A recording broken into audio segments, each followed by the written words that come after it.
Sejam bem-vindos ao nosso Anastasia Cast, queridos. Hoje eu tenho alguém muito especial conosco. Eu trouxe uma pessoa que ele foi o vereador mais votado do Brasil, com mais de 161 mil votos. Ele vem fazendo a diferença na vida das pessoas através da mídia social. Ele foi levantado e apenas com 27 anos de idade, ele já é uma das maiores referências dentro do sistema político atual do Brasil. Quero falar de Lucas Pavanato. Deus abençoe. Muito obrigada por ter aceitado o convite. Seja bem-vindo ao Anastasia Cast. Agradeço a oportunidade aí de estar conversando com você, conversando com o seu público também, né, que vai estar acompanhando esse podcast.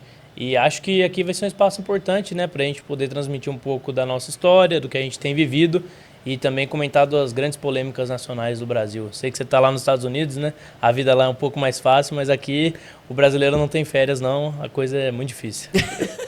É difícil e é interessante como parece que Deus levanta homens jovens demais, mas que têm a coragem que muitos velhos não têm para fazer a diferença onde o povo realmente precisa. Então, eu quero dizer que eu admiro muito sua vida, toda essa estrutura que você tem levantado na política para falar daquilo que muitos não têm coragem. E isso, muitas vezes, é até perigoso. Mas você não está se acovardando e isso é de verdade muito admirável. Muito obrigada. Sim, eu agradeço você aí pela mensagem. E eu acho que, assim, na verdade, o que tem acontecido é que tem surgido lideranças e figuras no Brasil que simplesmente fazem o que um político deveria fazer. É triste dizer, mas a maior parte da política brasileira, a maior parte do nosso sistema é um sistema corrompido, é um sistema baseado em interesses, é um sistema baseado muitas vezes simplesmente em dinheiro. Então o político, o foco principal dele não deveria ser dinheiro. Não estou falando que o político não tem que ter salário, mas o foco de um político deveria ser o bem público, a satisfação do bem público. Se o cara quisesse ganhar um grande montante de dinheiro, ele deveria ter os próprios negócios, se desenvolver na iniciativa privada. Mas, infelizmente, não é o que acontece no Brasil. A política vira um sistema para que as pessoas enriqueçam, e muita gente enriquece com a política no Brasil e usa o mecanismo para se enriquecer. Infelizmente, pessoas que muitas vezes entram até, às vezes, com um discurso conservador, com um discurso mais à direita, e as pessoas, uma vez lá dentro, passam a jogar junto do sistema e a fazer tudo aquilo que os políticos tradicionais fazem. Então é muito triste ver essa situação e eu acho que o que tem acontecido não é nada demais. Eu acho que eu fazer o que eu faço não é nada além da minha obrigação. Eu tenho que fazer um bom trabalho e entregar o melhor para a sociedade porque eu fui votado para isso. Puxa, como eu gostaria que todos os políticos tivessem essa mentalidade. Mas, enfim, graças a Deus pela sua vida. O que aconteceu? E eu acho que é legal começar falando isso para várias pessoas que a maioria conhece o seu trabalho e sabe que você tem exercido ele com muita excelência. Mas eu queria perguntar algo mais assim, quem é o Lucas? Quem é o Lucas esposo, que é filho também? Como que houve essa vida que começou um bebezinho, infância, e hoje alçou a política, que é complicadíssima no Brasil, e muito além dos cargos, muito além daquilo que você pode ter de números. Quem é o Lucas Pavanato? Bom, o Lucas Pavanato é um jovem do interior de São Paulo, veio numa família humilde. O meu pai, ele trabalhava de peão de fábrica, né? A vida inteira trabalhou. A minha mãe, ela foi a maior parte do tempo dona de casa, chegou a fazer uma coisa ou outra fora, mas não fugia muito disso. E eu fui crescer na periferia da cidade de Sorocaba. Cresci na igreja, uma família evangélica. Meu pai e minha mãe, eles eram desde cedo da Assembleia de Deus, né? Então, eu cresci dentro de um lar cristão, um lar que tinha valores cristãos. E eu acho que isso moldou muito na minha cosmovisão, né? Essa criação. Eu até costumo contar uma história, às vezes, em algumas palestras que eu dou, falando a respeito da criação do meu pai. O meu pai, ele vem de um contexto muito pobre, no interior do Paraná. A minha condição já foi melhor que a dele, ele conseguiu dar, nunca me faltou comida, nunca me faltou aquilo que era essencial. Já no caso do meu pai, não, ele vivia um contexto realmente muito limitado no interior do Paraná, onde os pais dele trabalhavam na roça. E dentro desse contexto, nenhum membro da família do meu pai se tornou criminoso, se tornou alguém que vive à revelia da lei. Nenhum membro da família do meu pai se tornou um desgosto para a família. E daí eu costumo apontar como um fator decisivo para que isso acontecesse, para que uma família tão simples, tão humilde, com tanta falta de oportunidade, formassem pessoas e cidadãos decentes. Eu costumo apontar 2 fatores fundamentais. Primeiro, a própria família, uma família tradicional, séria e bem estruturada, obviamente com todas as limitações. E, além de uma família, a igreja. Porque a minha avó, no interior do Paraná, uma senhora muito humilde, sem recursos financeiros, ela um dia encontra uma igreja simplesinha, uma igreja de madeira, ela entra dentro dessa igreja, encontra Jesus, se apega nisso, e foi esses valores que formaram meu pai e permitiram que tanto ele quanto toda a família dele nunca se desviassem. E isso foi transmitido para mim. Então, quando eu critico as ideologias de esquerda, critico os ataques sistemáticos que a esquerda faz contra a família e contra a igreja, é exatamente por isso, porque eu sei que muitas das vezes a religião e a família vão ser a última barreira de uma pessoa contra a pobreza. Vão ser a última esperança para que uma pessoa ascenda na vida. Porque se dependesse apenas de assistencialismo, apenas do que o governo e do que o Estado pode fazer, o Brasil já seria um país de primeiro mundo, e não é. Então, é muito mais importante o desenvolvimento do capital humano. Estou lendo, inclusive, um livro de economia do Thomas Sowell, e ele trata exatamente disso. Por que, por exemplo, você teve depois da Segunda Guerra Mundial o Plano Marshall, que descarregou o dinheiro na Europa para reconstruir a Europa, e a Europa se reconstruiu em muito pouco tempo, e os países voltaram a ser desenvolvidos em muito pouco tempo.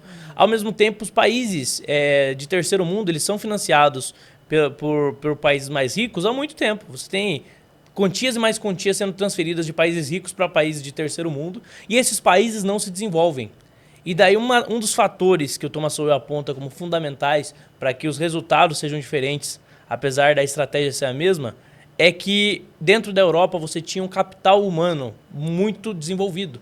Então as pessoas elas já sabiam como produzir, elas já tinham famílias minimamente estruturadas. Então mesmo que a Europa estivesse destruída, o conhecimento estava lá.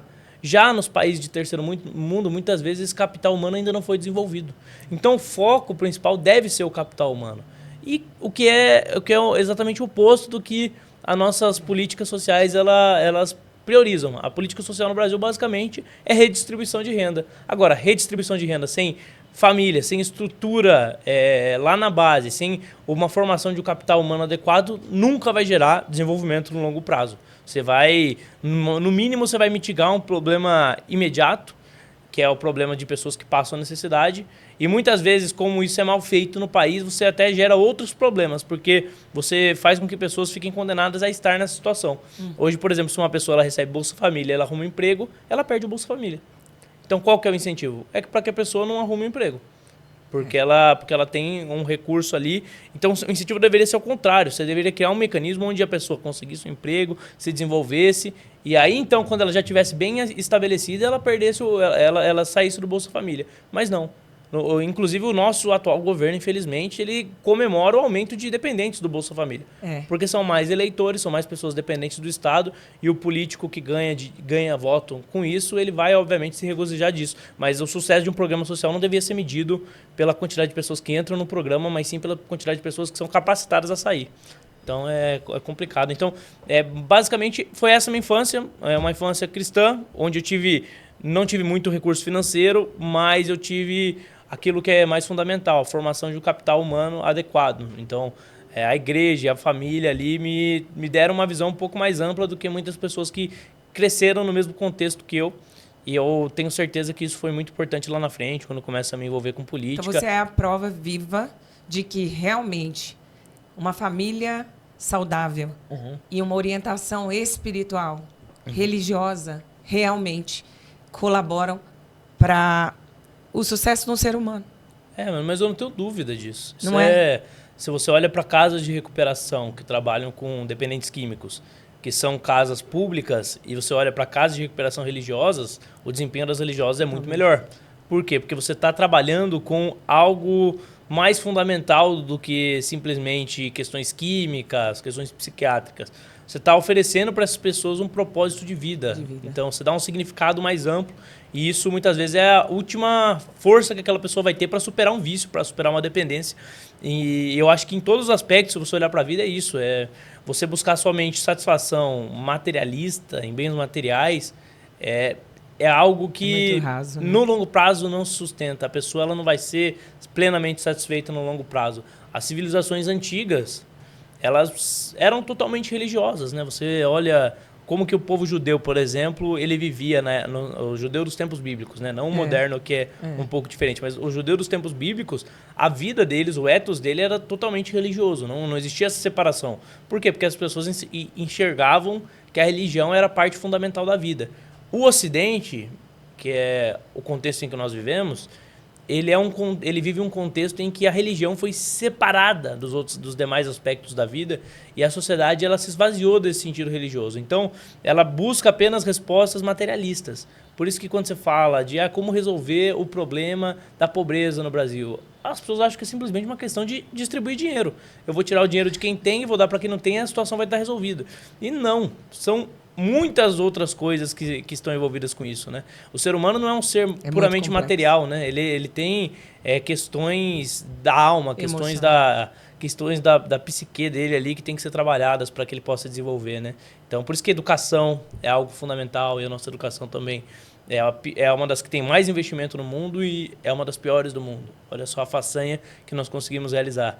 Meu Deus. Você perguntar a proposta de um esquerdista na campanha para educação, ele vai falar mais investimento público. Só que nós já investimos muito. Então, a solução não é mais investimento público.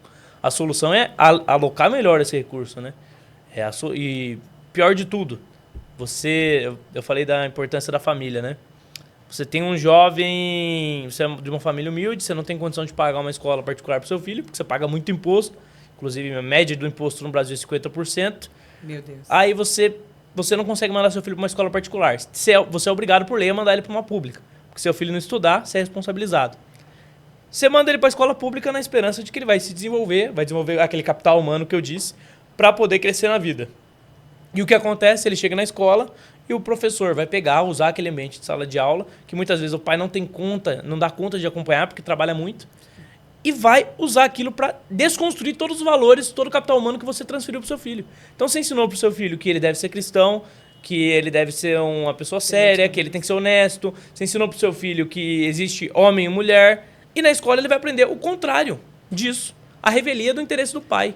Então você é forçado a colocar o seu filho num sistema de lavagem cerebral, que é o que acontece com muitas crianças no nosso país.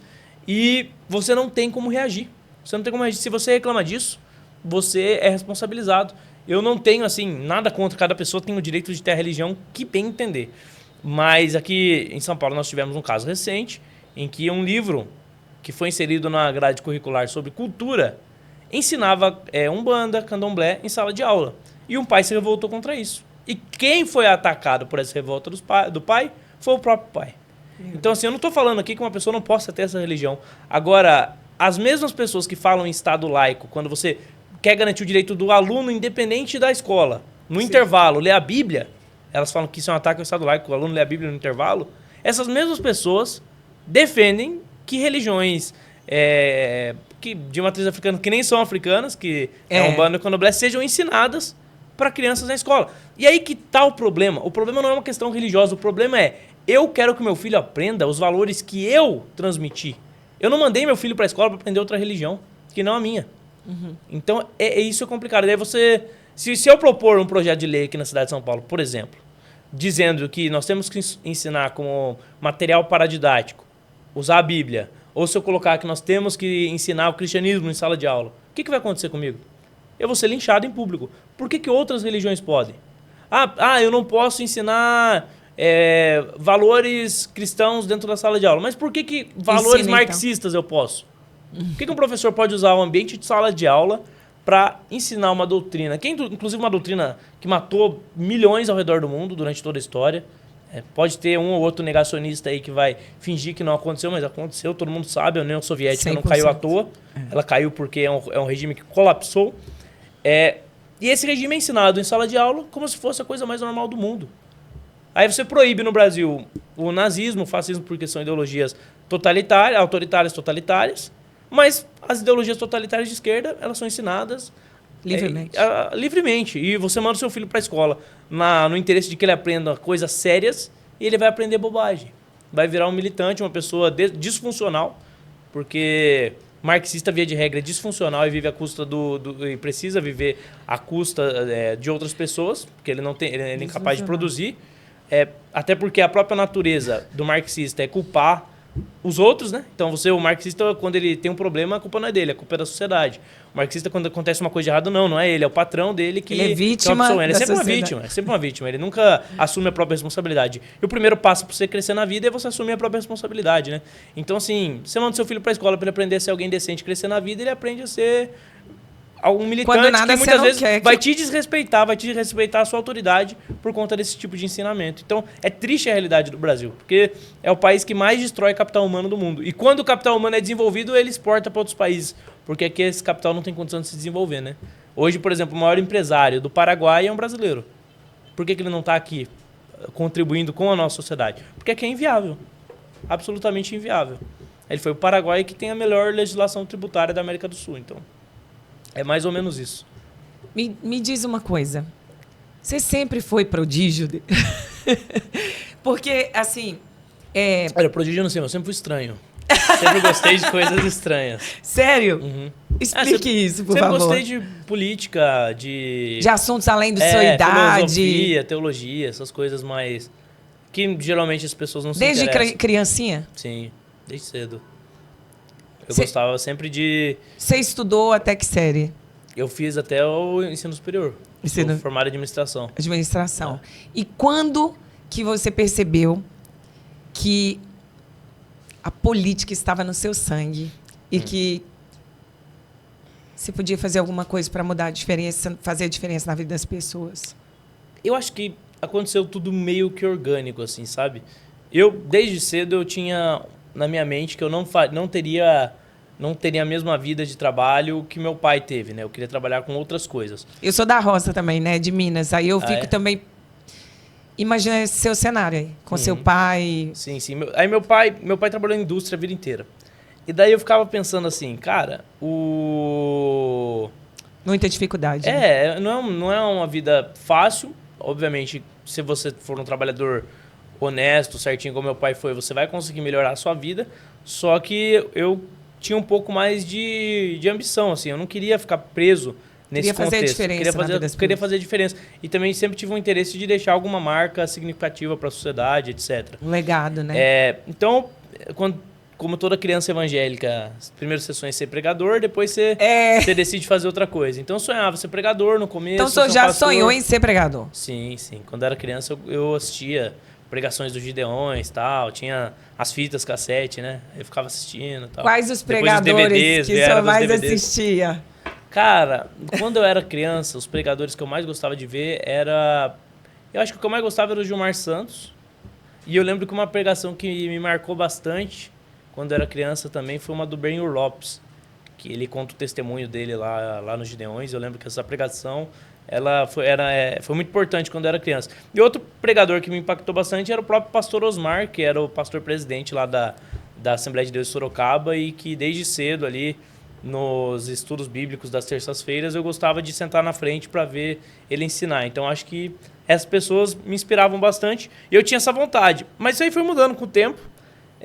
Eu cheguei a ser competidor quando eu era jovem de judô, né? Então teve uma época que eu também pensei em ser atleta. Aí, posteriormente, chegou o ensino médio, né? E a minha mãe falou, olha, beleza, você pode continuar treinando, tal, querendo ser atleta, mas você precisa fazer alguma outra coisa, né?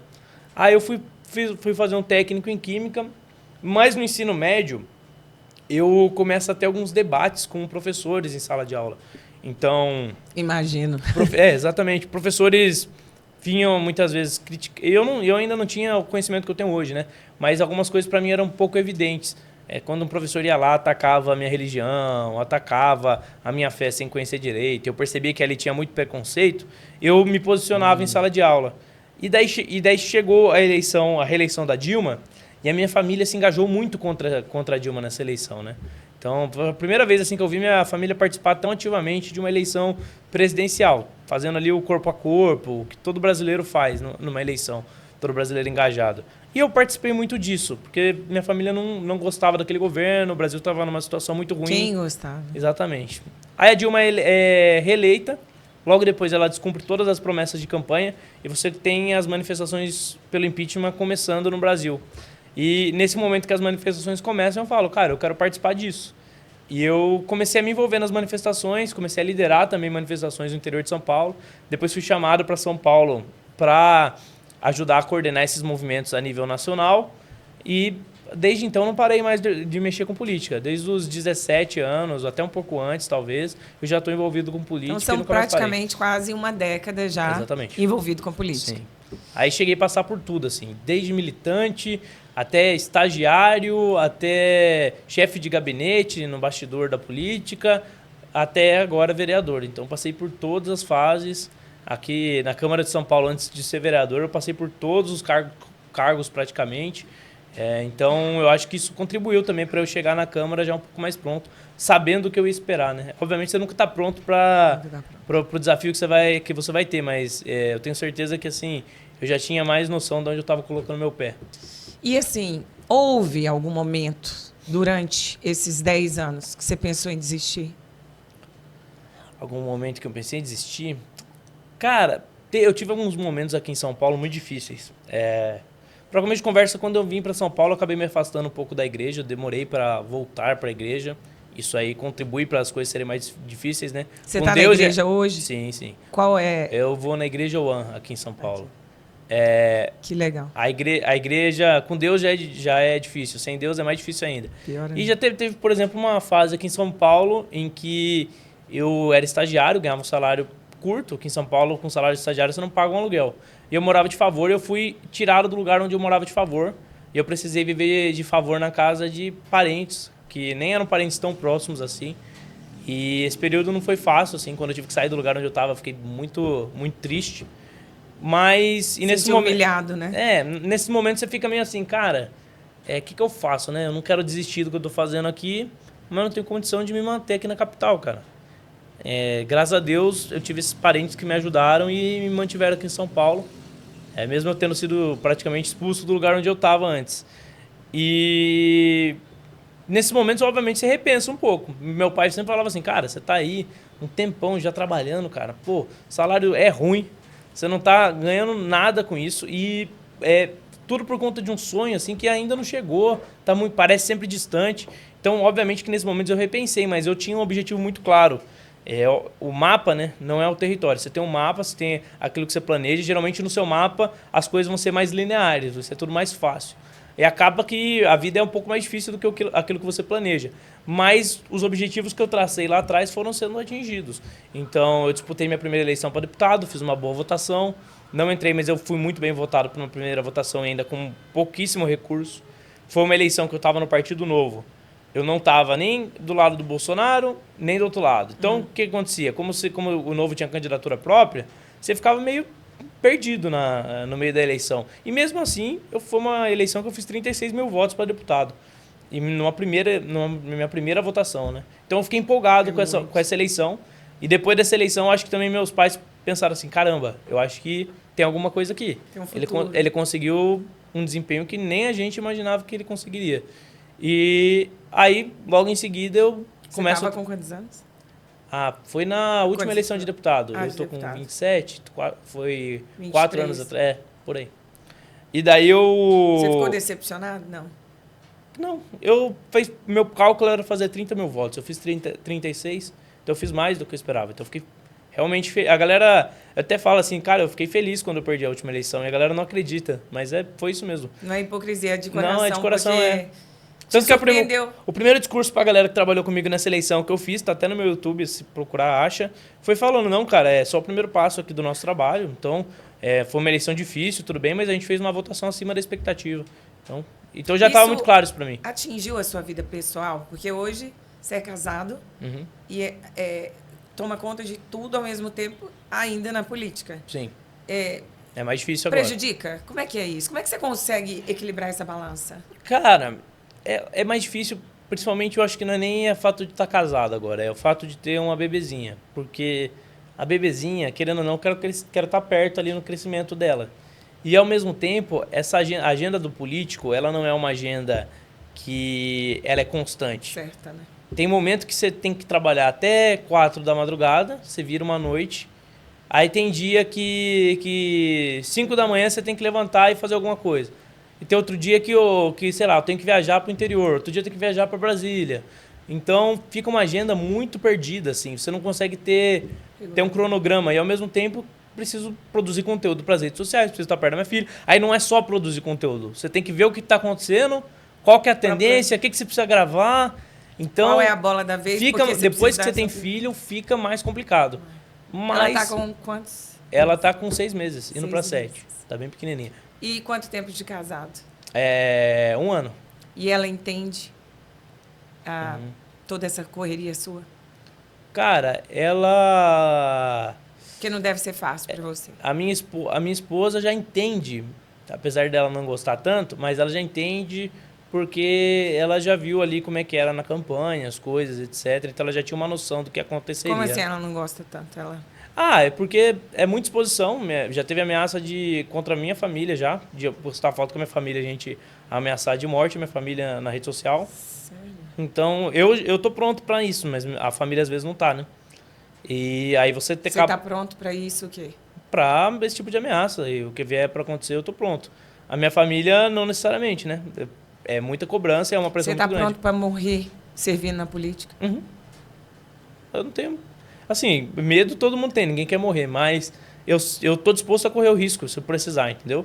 Agora eu não quero colocar minha família em risco, então é esse cuidado que tem que ser redobrado.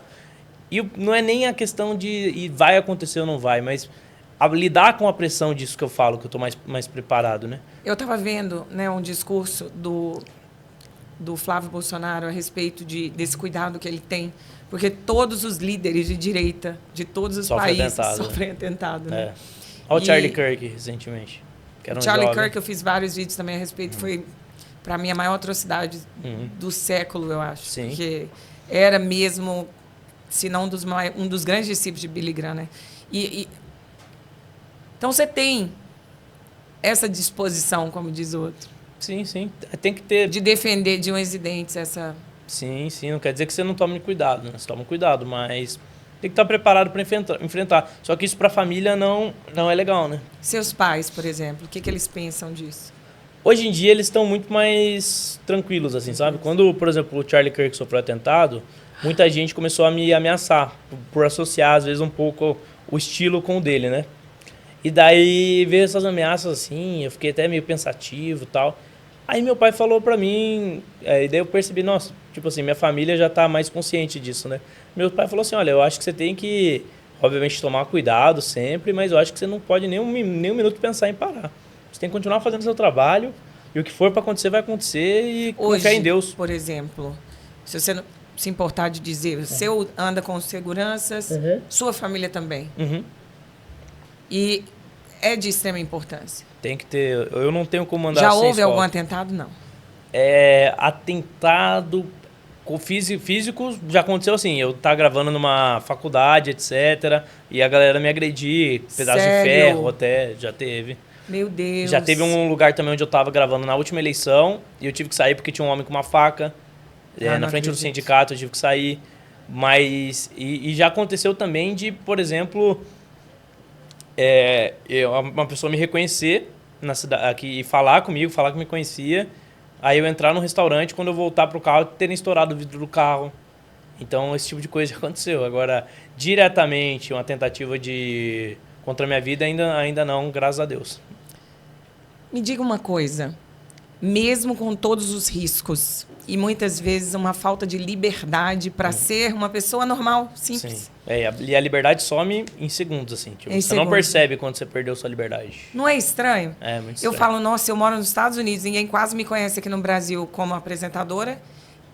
E eu já sinto um pouco sem liberdade, até no hotel que eu tô e tal. Imagina, então, aqueles parlamentares que moram no país. Imagina aquelas pessoas que realmente batem de frente. Sim. Então, assim, quando que você percebeu que você perdeu realmente sua liberdade?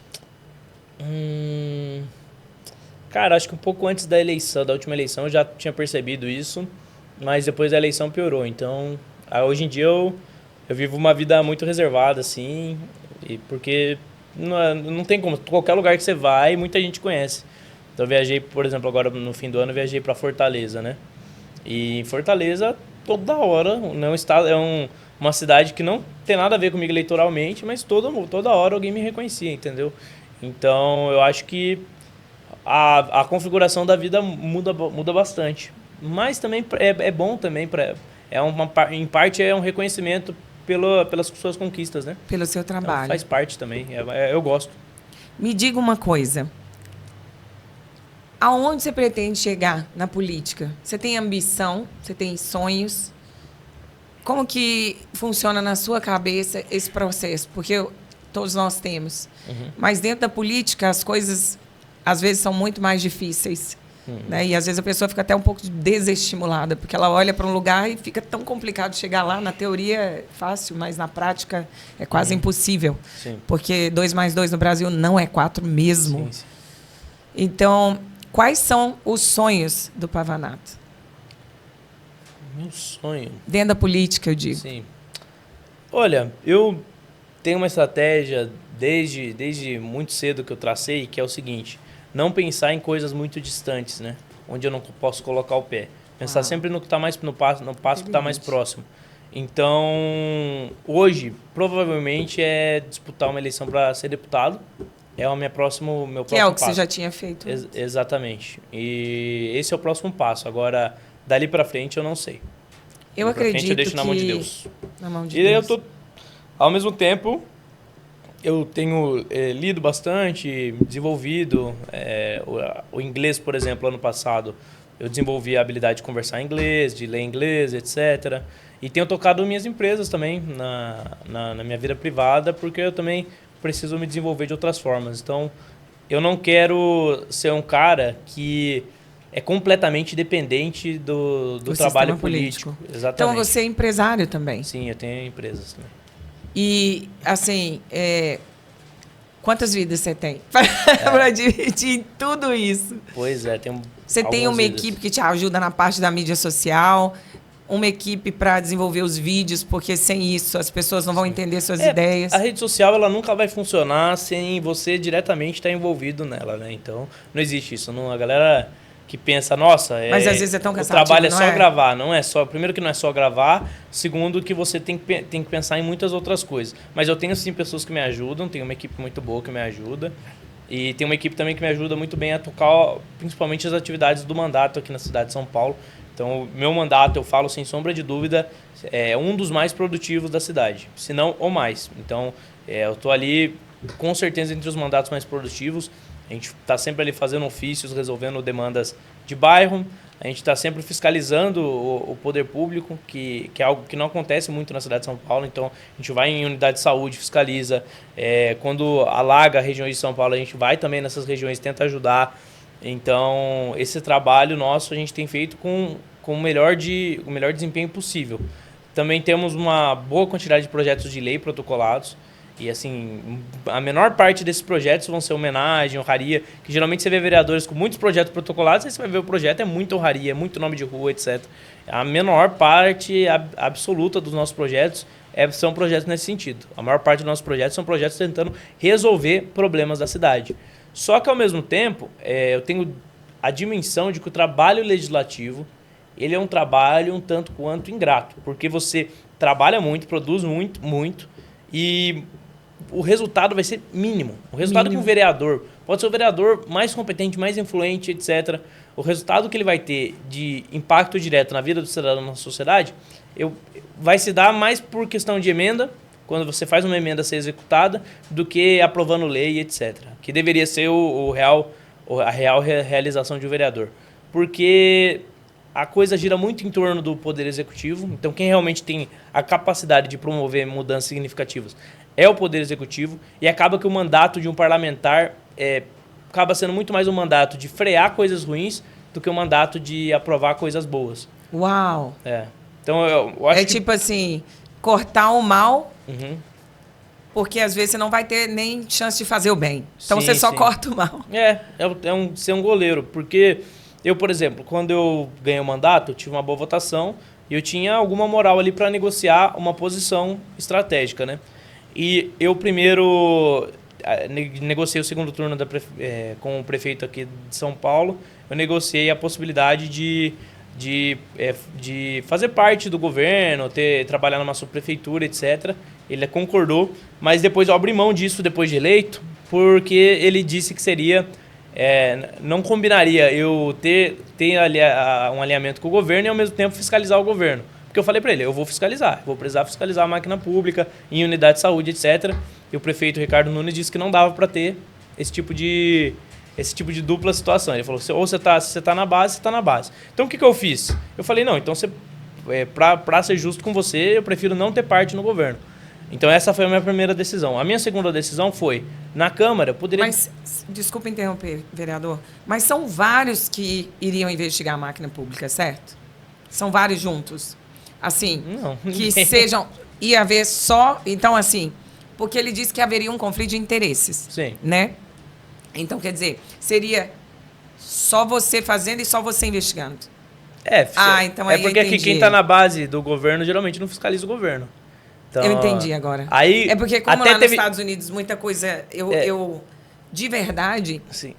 Eu não vi o conflito de interesses ali. Eu acho, tipo assim, para mim tá dentro da regularidade. Você ter um olho de investigativo ali, de estar correndo o olho, vendo o que está rolando e Não, fazer também, desenvolver também um trabalho. Eu até cheguei a propor assim, falei, olha, nós... Você concorda com o que eu tô falando? Tipo, sim. dá para entender? Sim, sim. Eu falei assim pro prefeito, falei, eu identificando um problema, eu trago o problema para você resolve. Eu mostro que você resolveu, não tem problema Eu nenhum. acho que até ia ser mais fácil. Sim, mas ele não quis assim, porque ele disse, mas daí outros vereadores podem querer fazer o mesmo.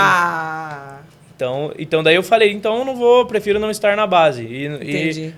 Desde o começo do mandato, sou um parlamentar independente. E foi bom, porque a primeira pauta que aconteceu na cidade de São Paulo foi o prefeito tentando proibir o moto aplicativo na cidade de São Paulo.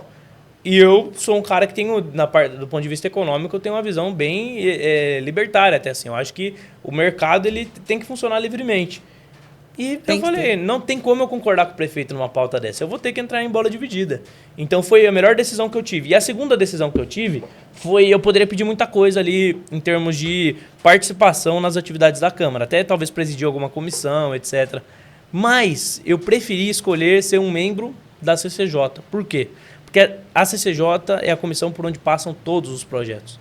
Então, e a CCJ é muito mais fácil você derrubar um projeto na CCJ do que no plenário, lá na frente. Exatamente. Você não deixa o projeto nem começar. Ele não caminha, né? Exatamente. Então, eu entrei na CCJ e eu derrubei muito projeto abortista na CCJ. Sério? Eu impedi que projetos bons caíssem, que o pessoal tentou derrubar na CCJ, eu impedi que esses projetos caíssem.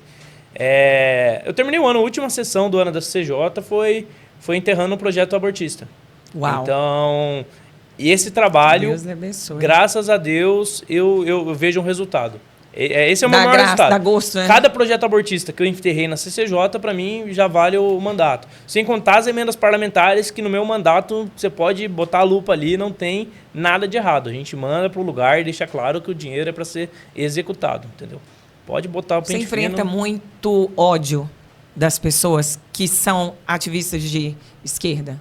Por causa disso, por ser contra aborto, por ser contra casamento homossexual, por ser contra toda a pauta esquerdista que fala, né, desses princípios socialistas, comunistas. Você enfrenta preconceito na pele? Cara, eu acho que enfrenta ignorância, né? Sei lá, primeiro que eu acho que, assim, essa agenda woke... ela nada mais é uma agenda que lida com o ressentimento de pessoas ali que têm vidas conturbadas, entendeu? Então você pega pessoas que nascem em contextos difíceis, pessoas que sofreram sim muita discriminação, muito preconceito, que têm problemas ali com a própria identidade que elas ainda não resolveram muito bem. E você pega essas pessoas que são ressentidas, amarguradas, e você usa esse ressentimento para obter ganho político, que é o que o pessoal faz. O pessoal se elege na base de explorar o ressentimento de pessoas marginalizadas da sociedade. É isso. Não de oferecer solução. Você vê, As transexuais, elas morrem muito mais no Brasil, muito mais cedo, etc. Tem uma expectativa de vida mais baixa. Agora eu te pergunto, com anos de governo de esquerda no Brasil, a maior parte, você pega os últimos 20 anos aí, quem governou mais? Foi a esquerda disparado. Isso. Com o pessoal tendo grandes bancadas em várias esferas da legislação. Até agora eles não resolveram esse problema. Por uma parcela que é pequena da sociedade. Será que eles estão preocupados em resolver o problema ou eles preferem continuar explorando? Porque eles têm chance de resolver o problema. Nós também não querem resolver o problema, pô. A esquerda não quer resolver o problema de ninguém. A esquerda quer ganhar voto. O político de esquerda marxista, ele tem objetivos revolucionários, ele quer ganhar voto. E não quer construir nada também, ele quer destruir. Então, o esquerdista, ele quer destruir a família, o esquerdista, ele quer destruir a igreja, o esquerdista, ele quer destruir a economia, quer destruir o livre mercado, porque construir eles são absolutamente incapazes. Me mostra aí o que um regime socialista, um regime de esquerda, conseguiu construir de longevo. Algo que durou. Nada, nunca dura. Nunca dura. E daí, sempre que dá errado, a culpa não é deles. Então, aí fica muito fácil, né? Você coloca a sua ideologia em prática, ela falha, e toda vez que ela falha, foi porque a ideologia não foi aplicada. Aí a gente tem que ficar continuando apostando nas aventuras dessa galera maluca. Então, é complicado. Tem uma professora, a Nini Borges, ela fala sobre gênero, etc. Ela discute essas pautas. Ela está enfrentando diversos processos aí criminais. Eu também enfrento processos criminais por simplesmente discutir essas pautas. Por usar estudos e falar, pô, eu não concordo que eu tenha que ser obrigado a entender um ser humano por aquilo que ele não é. Isso é um absurdo. Nenhum ser humano tem o direito de obrigar um outro ser humano a mudar a própria percepção dele da realidade. Verdade. Eu tô vendo um homem biológico, uma pessoa que biologicamente é do sexo masculino, e eu tenho que negar essa realidade porque uma militância vai dizer que se eu não negar essa realidade, eu sou um preconceituoso. Mas não tem como cometendo um crime, né? Não tem como retroceder nisso. É muito assim, impressionante como o discurso de esquerda penetra até a igreja, né? Então, muita gente influenciada. Ele disfarçado, né? Ele vai entrando. Ai, porque, nossa, Deus ele é um Deus tolerante. Como se Deus de amor, justificando como o amor é isso? Como se marxismo, marxismo cultural, como se isso se tratasse de acolher. Como se não fosse um projeto revolucionário de destruição. A pessoa que pensa que a esquerda é tolerância, é inclusão, é porque ela não entendeu e não entende projeto nada. Da esquerda. Nunca pegou em um livro para entender o que a esquerda pensa. Porque o projeto deles é um projeto revolucionário. A esquerda é originariamente contra as instituições tradicionais. Então, o esquerdista ele só entra na igreja para destruir a igreja. Não tem teologia da libertação, não está na igreja católica para ajudar a igreja católica, é para destruir a igreja católica. Até muita gente... Eu estou fazendo teologia, né? Maligno isso. Tem muita gente que fala assim, alguns professores, né, que eles defendem a teologia da missão integral, né? Aí eles vão falar assim, não, mas a missão integral não é marxista como a teologia da libertação. Só que você começa a olhar para os principais expoentes da teologia da missão integral no país, e eles são claramente marxistas. A chave hermenêutica que eles usam, da mesma forma que um membro da teologia da libertação usa, é uma chave hermenêutica de luta de classes. Sim. Ou seja, em vez de você ler o que a Bíblia quer dizer, você começa a distorcer a Bíblia para que ela caiba dentro da lente do marxismo. Sim. E aí eu te pergunto, beleza, pode ser que no início, no que era original lá da teologia da missão integral, ela não era uma teologia de esquerda, não era uma teologia marxista. Mas a maior parte das pessoas relacionadas à missão integral são de esquerda. Sim. E vou dizer, não tem como, não tem como você conciliar uma visão marxista de mundo com o cristianismo. É irreconciliável, não dá. Não dá. O marxismo é a revolução. O cristianismo é o perdão. O marxismo ele vai te levar para um caminho de revolta, de ódio, de explorar o ressentimento. O cristianismo ele vai te levar para um outro caminho. O marxismo ele vai culpar a sociedade pelos problemas do indivíduo. O cristianismo vai te falar, você é pecador, você tem que assumir a sua própria responsabilidade. É uma visão completamente distinta. Da mesma forma que as questões de gênero, elas são absolutamente compatíveis com o cristianismo. Não tem como o cara ser cristão e acreditar que Deus, que homem e mulher, que os papéis que estão ali bem definidos na Bíblia, eles não são fundamentais. Que o sexo não impacta no que é um homem, que o sexo de uma pessoa não vai impactar no que é ser uma mulher. Isso é fundamental. Então, assim, como que um cristão vai abrir mão desses valores? Não tem como. Como que um cristão não vai reconhecer a sacralidade da vida? Vai colocar os interesses egoístas de mulheres irresponsáveis acima da vida no ventre? Como que você vai ser um cristão? Se você é assim, você não é cristão. É um cara que nem o Ed Renekiewicz. Não é cristão mais. Não. Já deixou o cristianismo. Deveria dizer que não é cristão. Por honestidade intelectual. Se você discorda da maior parte do que a Bíblia ensina, se você precisa distorcer a maior parte da Bíblia para ela caber na sua vida, é melhor você abandonar logo esse livro que você não acredita. Deixa quem acredita acreditar. Não é? Não é mais honesto? Se eu não concordo com o livro, eu não concordo com Marx. Uau. Não é mais honesto eu falar que eu não sou marxista? Uau. Por que eu tenho que fingir que sou para ficar distorcendo as coisas, né? Para manipular situações para ficar manipulando a situação. É a falsa tolerância. Pô, o cara é tão tolerante, mas ele passa pano pro Maduro, cara. Nossa, ele ficou triste porque o Trump prendeu o Maduro. Mas ele é tolerante. Quando o Maduro estava torturando mais de 30 mil pessoas na Venezuela, matando opositor e gente inocente, sem julgamento, ninguém desses cristãos de esquerda se manifestavam. Nenhum deles. Nenhum deles. Então, assim, é a pura hipocrisia. Pura hipocrisia. É o Wagner Moura no Globo de Ouro, né? O que você achou daquilo, cara? É ridículo, é ridículo. O Wagner Moura, cara... Não dá pra acreditar que um cara daquele, vivendo nos Estados Unidos, comendo da terra americana, porque se ele falou o que ele falou do Trump e falou dos Estados Unidos, o que ele tá fazendo lá, então? Pois é. Volta pro Brasil, né? E falar... O que você achou? A ditadura, ele falando que a ditadura é uma realidade na vida dos brasileiros. Cara, olha, eu vou falar pra você, a ditadura não é uma realidade na vida dos brasileiros há muito tempo. E você vê que a preocupação dele com ditadura é seletiva. Porque é um cara que critica o regime militar, mas que é aliado do Lula. E o Lula foi o maior financiador das ditaduras aqui na América Latina. Sim. Durante anos, usando inclusive dinheiro público brasileiro. Financiando o regime do Maduro. O Lula é responsável pelo regime do Maduro. Se teve mortes nesses países, o Lula é responsável. E ele era aliado do Lula. Aí, agora, quando o Trump entrou na Venezuela, ele falou que é inaceitável a invasão. Ele falou assim, a Venezuela merece algo melhor do que o Maduro, mas é inaceitável o que o Trump fez.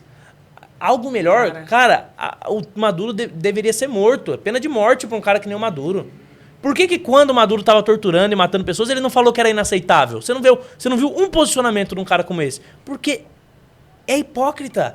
O marxista, ele vai fingir boas intenções, ele vai fingir ser um cara tolerante, mas não é tolerante. O marxista não é tolerante. Quando ele o pai estava matando o cachorrinho para dar de comer para o filho. É isso. Eu tenho 2 cachorrinhos, né? A gente brinca, cachorro é só cachorro. Não. Parte da família, um menininho. Se já é difícil para um adulto perder um animalzinho de estimação, criancinha vendo o pai matando o cachorro para dar comida para a família. E aí eu não tô dizendo que o Trump é bonzinho, nem nada. Não, mas nada eu tô a ver. dizendo que qualquer pessoa que tenha caráter, que tenha ética, está literalmente cagando pro direito internacional quando se trata de matar e prender um ditador. Qualquer pessoa que tenha um mínimo de ética. Brilho. Qualquer pessoa. Se você tem ética e você não fica feliz com um ditador, assassino, sendo preso, você não tem ética. Você não tem ética. Se você acha que você prioriza uma questão burocrática internacional em detrimento de a justiça contra um assassino de milhares de pessoas... Cruel. Cadê a sua ética, cara? Então assim, ele violou a norma internacional. Eu não tô nem aí, o Maduro se ferrou. E é isso que eu quero ver acontecer com muitos outros, entendeu? Se o regime do Irã cair... Nossa, por interferência dos Estados Unidos, nossa, que triste. Não, cara. Eu quero que caia mesmo. E mesmo que não resolva o problema, pelo menos alguém está sendo punido pelo mal que cometeu, né? A justiça está acontecendo. Então, assim, é muita hipocrisia dessa galera mesmo. Com o que está acontecendo agora no Brasil? Você acabou de falar que eles conseguem, a militância da esquerda está conseguindo muita coisa, porque eles têm maioria em 20 anos, eles que estão liderando. E eu fico vendo que nós não temos maioria. O povo de direita não tem maioria. E como que, por exemplo, o estado de São Paulo, né, que é considerado o estado mais conservador do país, nunca teve um candidato ao Senado, por exemplo, evangélico. Eu estava olhando o pastor Marco Feliciano, grande amigo da gente, pessoa que sou grata por ter nos feito aí a ponte, a referência. louco para entrar no Senado para fazer a diferença lá, com anos, gabarito, 4 mandatos ilibados. Não consegue entrar. O que você acha que falta? O que está acontecendo? Por que é tão difícil no Brasil você conseguir algo que é tão óbvio? Que é conseguir pessoas para fortalecer o nosso lado e ter esse poder de decisão. Sim. Eu acho que em questão do pastor Marco Feliciano, ele merecia a vaga para o Senado. Isso aí, já há muito tempo, é um cara Eu também acho. Até por uma questão de lealdade ali, alinhamento político com o presidente Bolsonaro, que ele sempre teve, eu acho que ele merecia, sim, essa vaga. Inclusive, não vejo, assim, muita... Por exemplo, você tem o Derrite, que vai ser candidato, que também é um nome que merece, é um nome forte, mas são 2 vagas, né? Eu não vejo outra pessoa para preencher essa lacuna hoje com uma força do Marco Feliciano. Por que você acha que é assim tão difícil colocar alguém cristão evangélico, alguém... Sim. Porque a gente precisa de pessoas que vão defender essa pauta cristã, evangélica, da igreja. E muito senador entrou lá com o discurso bolsonarista e na hora de peitar não tem coragem, né? Pelo menos o Marco Feliciano é um homem que a gente conhece. Você acha que ele seria um bom nome para isso? Porque eu vi o pastor Samuel Ferreira apoiando isso. Dizendo... o bispo Samuel Ferreira dizendo, por favor, apoiem o pastor Marco Feliciano. Nós precisamos de pessoas. O que você acha disso? Eu acho que politicamente é o nome mais forte, eu vejo assim, para a segunda vaga do Senado aqui de São Paulo, eu acho que o nome mais forte é o dele. Eu não vejo outro nome, mas não sou eu que tomo a decisão, né? Então... E você pensa que... Qual vai ser o rumo do Brasil agora? Mas aí tem outra questão. Você disse sobre ser minoria. Nós não somos minoria. Nós somos minoria nas zonas de influência. Sim, nas zonas mais importantes. Por isso que eu falei do Senado, entendeu? Mas como que isso aconteceu? Por que a gente não está na faculdade? Por que a gente não está na mídia? Por que quem produz novela é só a esquerda? Por que quem produz filme é só a esquerda? Por que quem ganha Globo de Ouro é o Wagner Moura? Que inclusive é um excelente ator, como ator não tenho nada para falar. Como pessoa, gosto muito dele como ator. Discordo ideologicamente em tudo. Mano. Desculpa. Como pessoa, ideologicamente tudo. Então, por quê? Como que eles conseguiram? Eu tô lendo agora um cara chama Horkheimer. E ele é o pai da escola de Frankfurt, que é basicamente o que o Horkheimer vai mostrar é que a ideologia ela é propagada pelos meios de comunicação de massa. Então, você vai usar a mídia, etc. Sim. Quando você olha, por exemplo, para o que o nazismo fez. O nazismo, para conseguir invadir a Polônia, ele criou a narrativa, por meio da comunicação de massa, de que os poloneses estavam matando alemães, de que teve uma morte de poloneses na fronteira. E daí, com isso, de alemães na fronteira. E com isso, ele conseguiu convencer o povo de que era correto invadir a Polônia. Sim. E ele usou isso para invadir a Polônia, mesmo sendo uma mentira. Então, ele usou comunicação de massa. Cara, isso é muito sério. A esquerda, a escola de Frankfurt, entendeu isso. Eles perceberam que, realmente, quem está no poder consegue propagar as próprias ideias por meio da comunicação de massa e de ocupar esses espaços. Então, quando aconteceu o regime militar no Brasil, que teve, sim, influência estrangeira, etc., para que ele acontecesse, você teve uma luta muito direta contra o comunismo revolucionário. Então, você teve grupos de terroristas, grupos guerrilheiros, etc., sendo presos, gente sendo morta, tiroteio. Aí, realmente, o regime militar matava gente inocente daqui, os guerrilheiros matavam gente com atentado de lá, etc. Foi um confronto muito evidente contra o comunismo revolucionário. Mas, ao mesmo tempo, quem estava tocando os movimentos estudantis eram os marxistas. Quem estava formando professor, historiador, geógrafo, principalmente a área de humanas, direito, jornalismo, eram os marxistas. Eles são inteligentes, né, cara? Isso usando o arcabouço teórico que eles já tinham.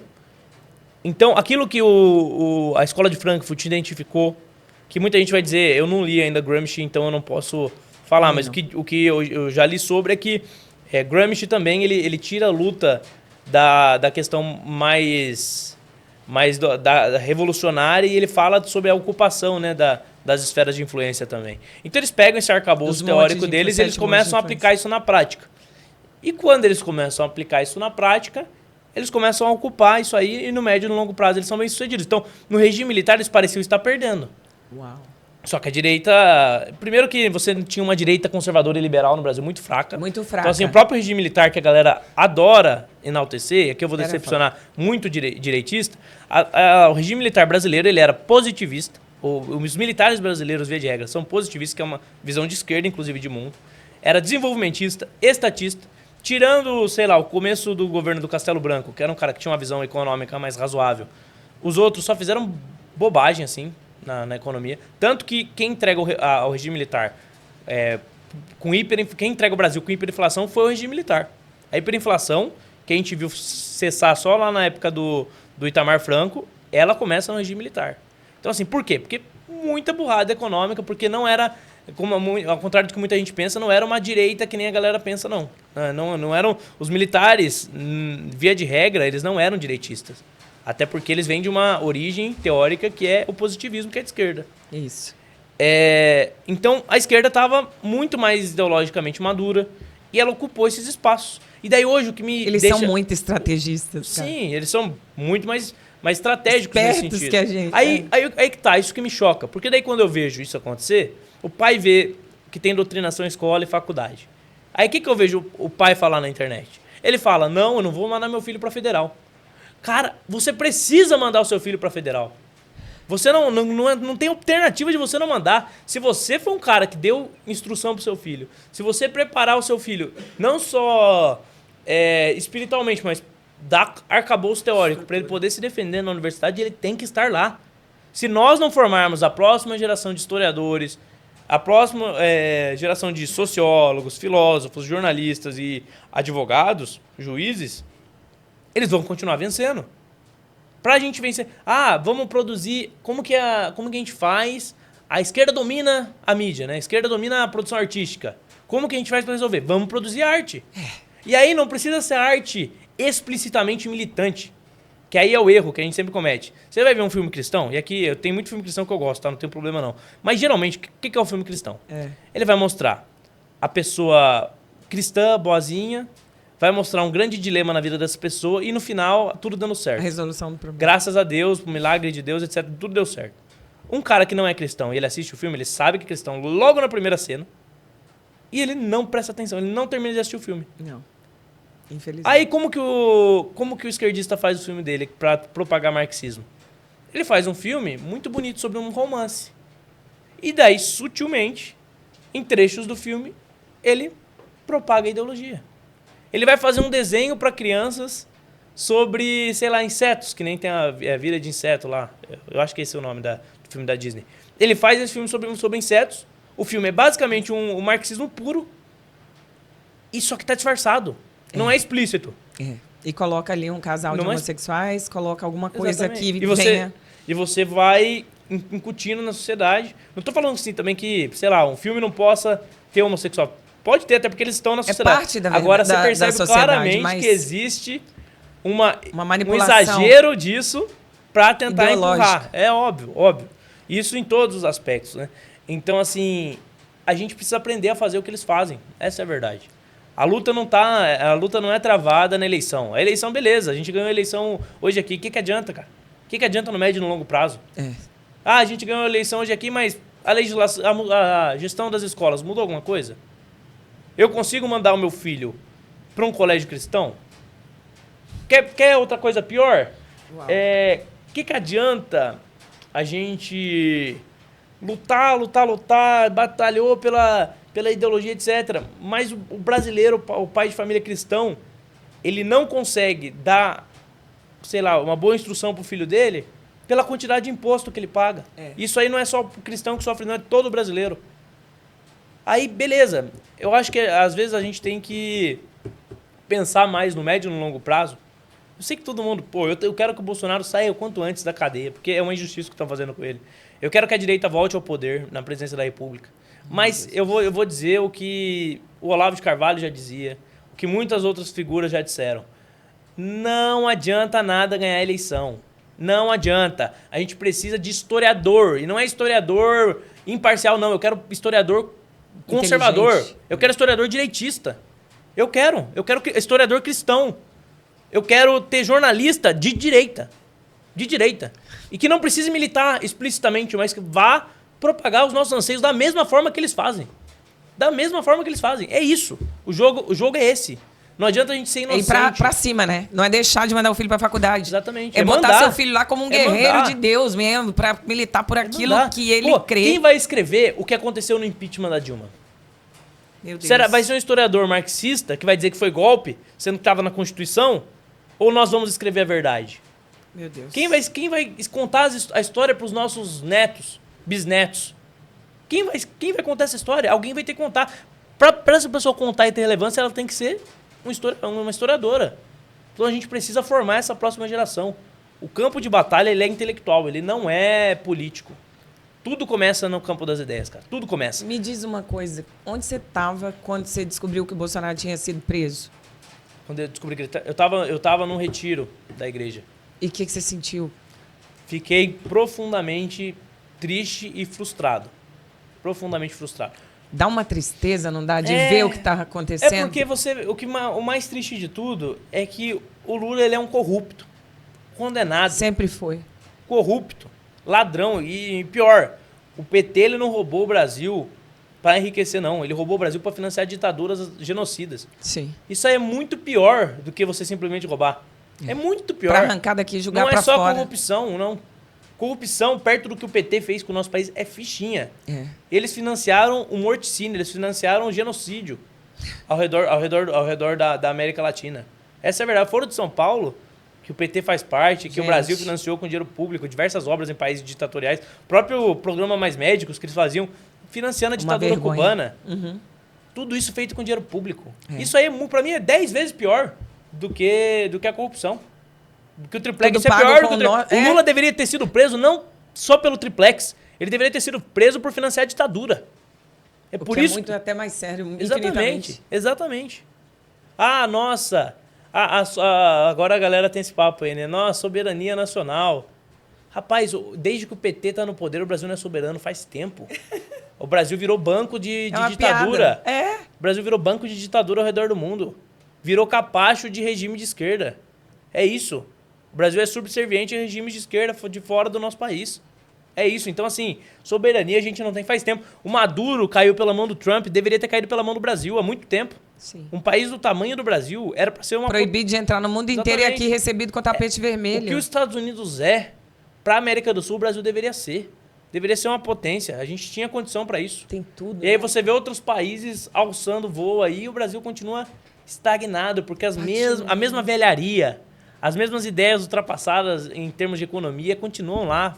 Os mesmos corruptos. Vai e volta, é a mesma coisa. Nossa, vamos de novo. Programa de desenvolvimento, vamos gastar dinheiro público, vamos aumentar imposto. É sempre a mesma ladainha. Enquanto o brasileiro, para o Brasil desenvolver, é simples, cara. Tira as barreiras de ascensão social. Tira. Qual que é a maior barreira que hoje um brasileiro tem para ascender? É imposto, cara. Você vai montar um negócio que te impede de sair do MEI e ir para uma empresa maior, é a quantidade de imposto que você tem que pagar. Você vai contratar um funcionário, o tanto que você tem que pagar para contratar um funcionário é absolutamente inviável. Aí gente comemorando que o Lula agora colocando a lupa no Pix e as pessoas vão pagar mais imposto. Seus imbecis, vocês estão tirando dinheiro do pobre. Se não fosse essas pessoas mais humildes que não pagam imposto, essa é a verdade, o Brasil ia ser muito mais pobre do que ele já é.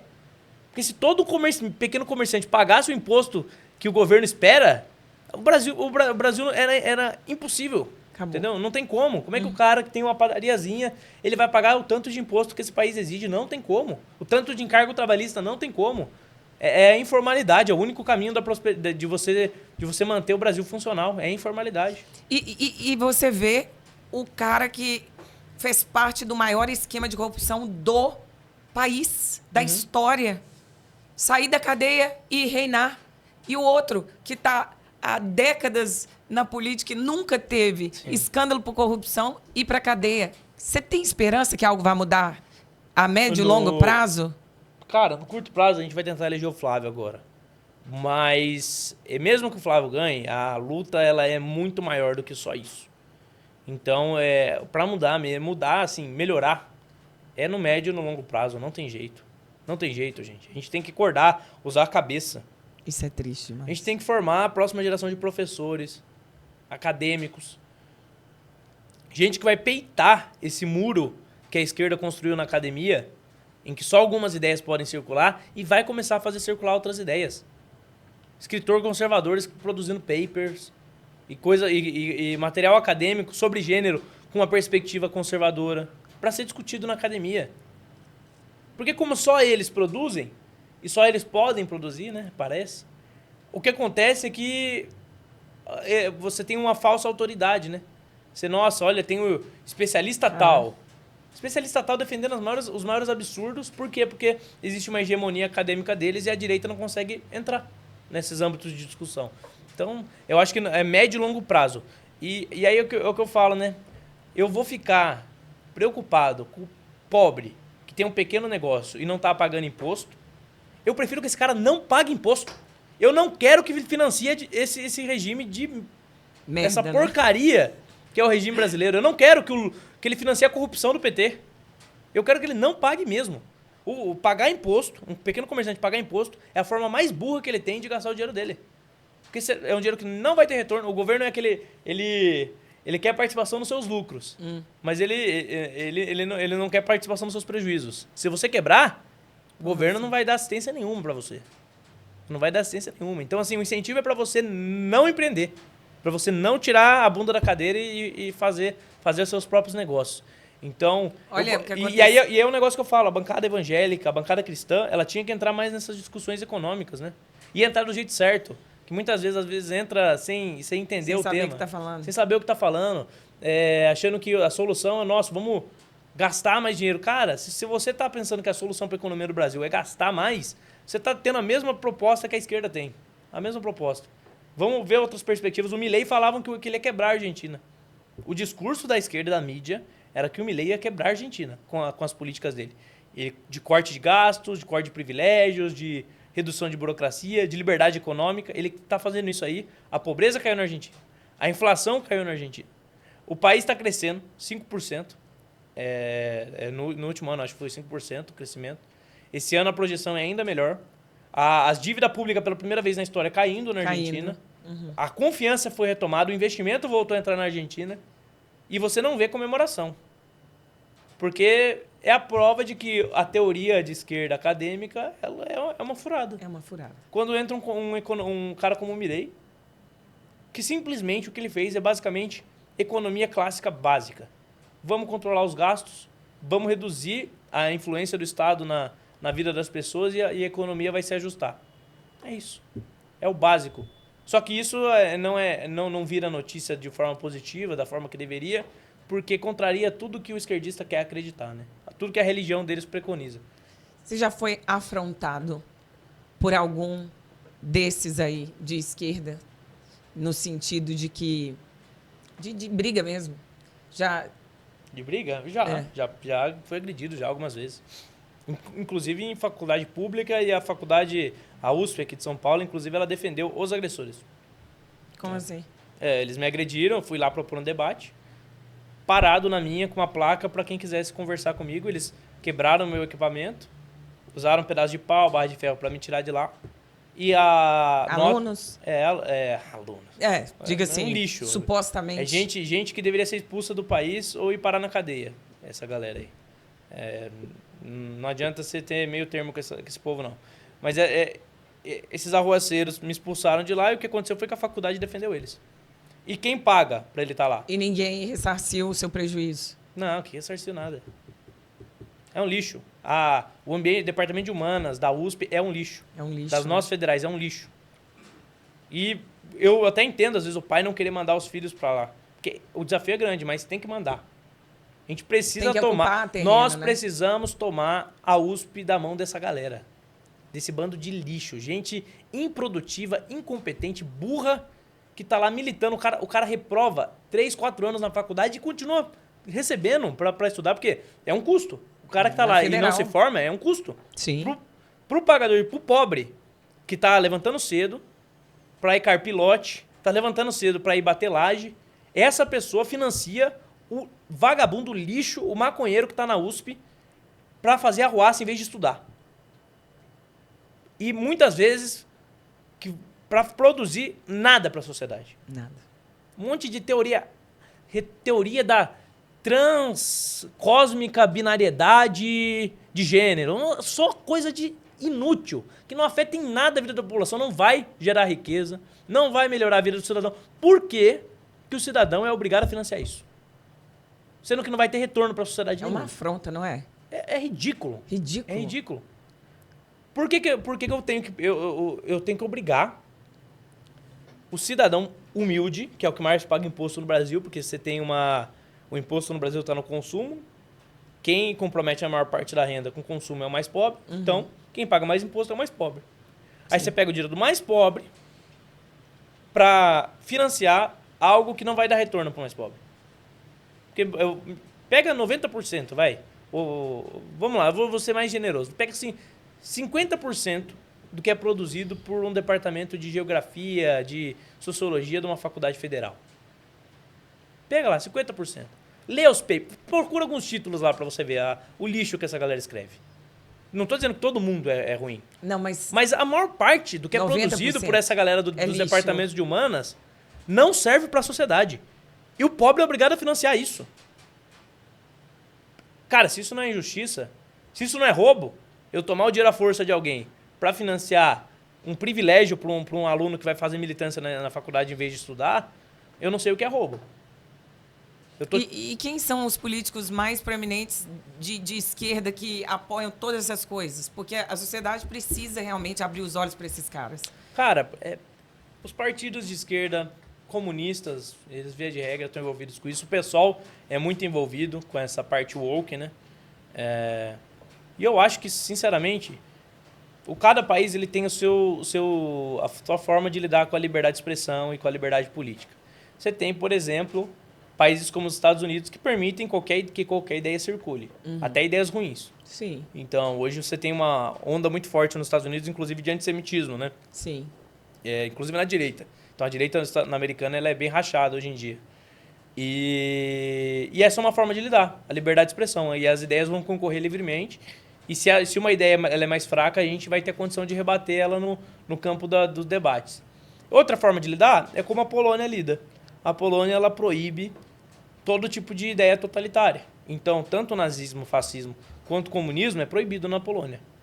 Eles limitam, não tem partido comunista na Polônia. Entendi. Então, eu acho que já que o nosso país é um país que escolhe proibir algumas ideias, então, por coerência, o comunismo tinha que ser proibido. Sim. Partido que nem o PSOL tinha que ter o direito de existir caçado. O cara que defendesse o comunismo tinha que ter o mesmo tratamento que um fascista. O mesmo tratamento. Não é? Sim. Vamos dar o remédio que eles querem. Sim. Eles não falam que a liberdade de expressão não é irrestrita? Pois é, eu não acho que o cara tem que ter o direito de defender o comunismo. Se é para levar a lógica deles a rigor, é isso. Porque o 100%. regime que eles defenderam deveria ser gerou igual na genocídio. Polônia, na minha opinião. Essa molecada na faculdade federal tinha que ser expulsa. Para mim, o cara tá numa faculdade federal, ele passou mais de um ano repetindo, Sai expulso. fora. Expulso. Chega de dar prejuízo, cara. Chega de dar prejuízo. Até pro cara tomar um rumo na vida. Exato. E outra, o que a gente deveria buscar desenvolver, né? Pesquisa, etc. Eu até tem coisas muito boas assim que saem das nossas faculdades. Mas isso poderia ser muito mais, não? Poderia ser muito mais. Tem um potencial tão Tem grande. um potencial muito maior. E isso acaba não acontecendo, até porque é aquilo que eu falei. O Brasil gasta muito com educação. Só que está mal gasto. Você está gastando muito mais com estrutura e folha do que com a educação na ponta em si. Você gasta muito mais com o ensino superior do que com o ensino básico. Então, o que adianta o cara chegar, você botar... Inclusive, muita gente que entra na faculdade federal é gente que estudou em escola particular, que teve uma boa estrutura durante toda a vida. Não é gente que precisava estudar de graça. Gente que poderia arcar com o custo da faculdade. Enquanto o pobre muitas vezes não consegue chegar na faculdade federal. Se você for pobre, branco, então, você está ferrado. Pobre branco, você vai estar ferrado porque nem a cota racial você entra. Você vai ter só, no máximo, ali a cota por ter estudado em escola pública. Então, assim, fica muito difícil para quem estudou nessa condição chegar numa universidade federal. Então, o foco deveria ser outro, né? Foco primeiro, qual que é o mais fundamental de tudo? É que a pessoa seja alfabetizada. É que a pessoa saiba lidar com as 4 operações básicas da matemática. É o básico. Se a pessoa não aprender bem isso, ela não vai conseguir desenvolver mais nenhum tipo de raciocínio. Partiu disso, ela desenvolveu isso, Aí você vai vendo qual que é a aptidão que essa pessoa tem e vai desenvolver as outras competências. Mas se o básico não for bem ensinado, que é onde deveria estar focada a educação, o Brasil não deveria ter o índice de pessoas de analfabetismo e analfabetismo funcional no Brasil, deveria ser a prioridade, deveria ser reduzir a quase zero. Essa deveria ser a prioridade, primeiro. Depois pensar em outros rumos. Como é que eu quero dar faculdade para um país que não sabe ler? É isso. Um país que não sabe ler. Às vezes eu posto alguma coisa escrita assim e eu tenho dificuldade. As pessoas não interpretam o que eu escrevi. Não entenderam. Não entendem o que eu escrevi, cara. Isso é triste. Isso não é, não é pra zombar, não. É triste. Nós precisamos resolver esse problema. E aí eu tenho certeza que se der capacidade para uma pessoa dela ler, dela escrever e dela lidar com aquilo que é fundamental, você vai aumentar a própria capacidade dela se desenvolver por si mesma, entendeu? Para ela parar de ser um deficiente acadêmico, Exatamente. cultural e tudo mais, né? Exatamente. É muito difícil. Já teve algum político, por exemplo, do PSOL, ou político de esquerda, que mesmo discordando das ideias, você acha ele um cara legal? Ou, de verdade, não tem como ter nenhum tipo de simpático relacionamento? Como pessoa, muita gente é. Muita gente esquerda. Aqui, se eu perguntar para os políticos de esquerda da Câmara de São Paulo, no particular, eu tenho certeza que a maioria vai falar bem de mim. Não vão falar mal, a gente tem um relacionamento bom. Até porque eu acho que é o exemplo que eu tenho que dar, né? Claro. A gente tem que lidar bem como com todo cristão, mundo como... e tal. Tem que ser gentil e até tentar convencer eles, porque no plenário você não vai convencer ninguém, não. Mas no bastidor você pode plantar sementes, né? Mas, assim, o problema não é o que a pessoa é no pessoal. O problema é as ideias que ela defende, né? Esse que é o problema. Nunca é uma coisa que, tipo, não vira pro lado pessoal. Sempre envolve, porque é profundo isso, né? Teve, por exemplo, no caso do Charlie Kirk, teve eu não vou citar, mas teve um parlamentar aqui da cidade de São Paulo que conversou comigo e ia postar um vídeo de esquerda. Ia postar um vídeo, tem água aqui ainda. Esse parlamentar ia postar um vídeo falando do Charlie Kirk e tratando o Charlie Kirk como uma pessoa racista, citando falas fora de contexto dele. Aí eu peguei e mostrei pra essa pessoa, falei, olha, ele não disse isso que você tá falando. Eu mostrei o contexto. Falei, ele não tá falando isso que você tá falando. Isso é uma distorção. Inclusive, a Folha de São Paulo fez uma... Eu não sei se foi a Folha, eu acho que foi a Folha. Fez uma matéria mostrando frases do Charlie Kirk fora de contexto. Absurda a matéria.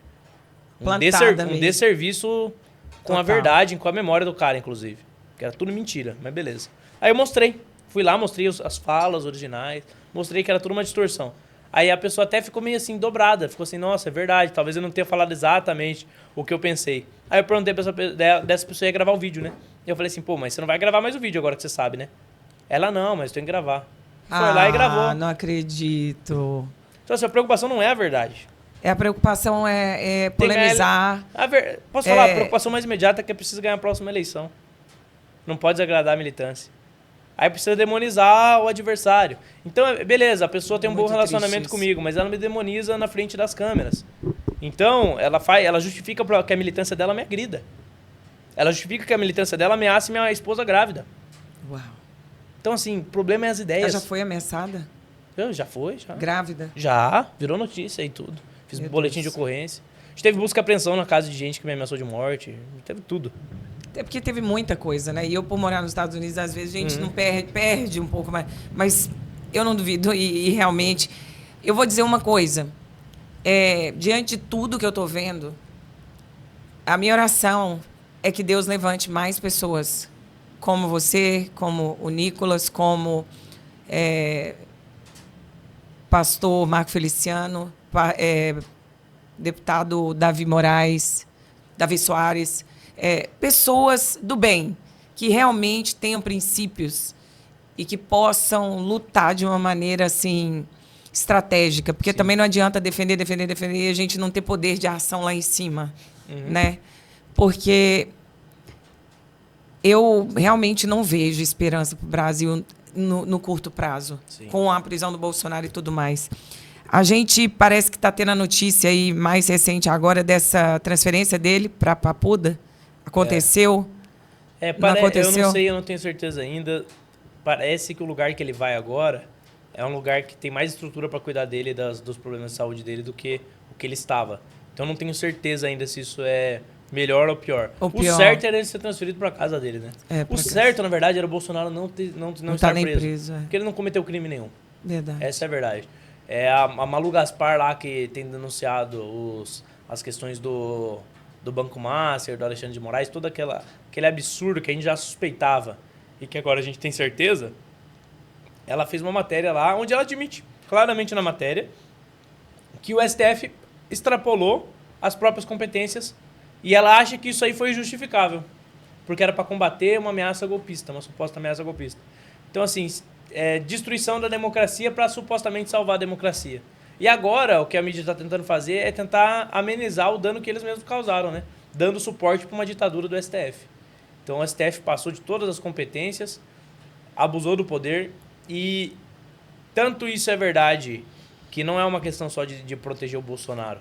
Não. Porque se o direito do Bolsonaro pode ser violado no ex-presidente da forma que está sendo, o direito de qualquer cidadão pode ser violado. Então, por que o Alexandre de Moraes, com todas as recusações que hoje estão sobre a cabeça dele, por que ele não tem risco nenhum de ser preso? Risco nenhum de responder pelos atos que ele cometeu? Por que esse risco não existe? É porque nós não vivemos mais em um país onde a lei está acima de todos. A lei não está acima de todos. Ministros do STF estão acima da lei. Uau. Pessoas que fazem parte dessa oligarquia que toma conta do nosso país estão acima da lei. Alexandre de Moraes está acima da lei. Sim. Então nós ficamos de mãos atadas, porque ele está acima da lei. E aí como é que a gente faz para resolver esse problema, né? É complicado. Como que você vê a situação dessas pessoas? Quem deu pessoas? suporte para isso foi a mídia. A mídia, né? Comprada. Sim. Como que você está enxergando a situação desse povo que está tendo que ir embora para os Estados Unidos, viver uma vida lá de fugitivo? Sim, eu cheguei a visitar até o Alan dos Santos lá. É complicado, cara. Beleza, você não precisa concordar e gostar de ninguém, mas uma pessoa tem que fugir do próprio país. Não por roubar, não por matar ninguém, ter a conta encerrada, né? Congelada? Congelada por opinião. Por opinião. É por isso que eu falo, cara. Essa galera merece provar do próprio veneno. Eles querem proibir a opinião alheia? Opinião, inclusive, de gente democrática? Que nós defendemos a liberdade, nós defendemos que o debate aconteça. Agora eles não. Então, nós temos que também, vamos, já que está proibido que um lado fale, então defendeu a ideia totalitária, defendeu o comunismo, já era. Já era. Defendeu, tem gente aí defendendo, militante de esquerda, defendendo esfolar patrão, e essa galera ganha editorial na Folha. Meu Deus. Se fosse para ser ideia totalitária tem que ser proibida no Brasil, tinha que parar na cadeia, não? Claro. Até porque se fosse o contrário, ele me botaria numa parede e me fuzilaria facilmente. Claro. Não tenho dúvida. Meu Deus. Que um incapaz desse aí, um retardado desse, faria isso contra mim. Então, por que não o contrário, né? Sim. E eu acho que... O que você achou do Alan dos Santos quando vocês encontraram? Cara, eu não conhecia ele pessoalmente, né? Então eu conheci pessoalmente a primeira vez, achei um cara, foi muito simpático comigo. Não vou nem me envolver nas polêmicas recentes aí que tiveram. Mas comigo ele foi muito simpático e eu acho que o que aconteceu com ele é uma absoluta injustiça. Ele ficou um tempão longe da própria família, cara. Afastado da própria família. Isso é injustificável, cara. É triste. Injustificável. E daí o Supremo pediu a extradição dele para os Estados Unidos e ele não foi extraditado por quê? Porque lá não tem crime de opinião. Lá você tem liberdade de expressão de fato. Então, é isso, cara. Quero encerrar fazendo uma pergunta. Quando que a fé te segurou em momentos que, de repente, assim, da sua caminhada, você pensou, eu não vou suportar, está muito difícil? Houve um momento assim que, se não fosse pela fé que você tem, você teria realmente largado tudo?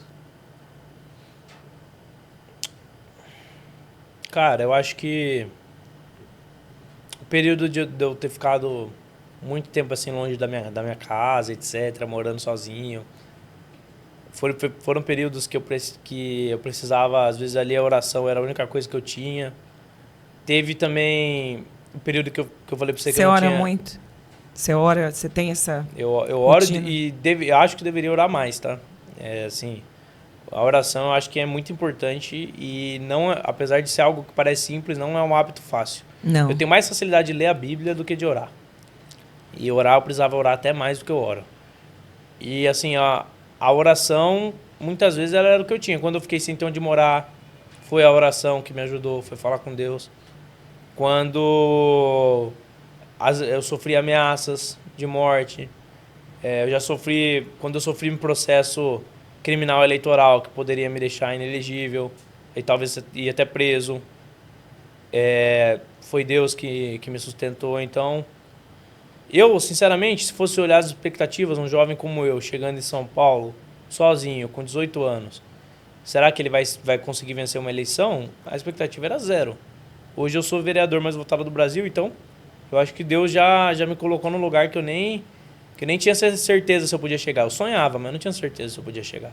Então eu sou muito grato a Deus e eu acho que Ele tem um plano na minha vida, não sei qual vai ser esse plano, por isso que eu não projeto coisas muito longe, né? O futuro pertence a Deus. Eu faço a minha parte hoje, espero e oro e peço que Ele me sustente para que eu consiga cumprir aquilo que Ele planejou para mim.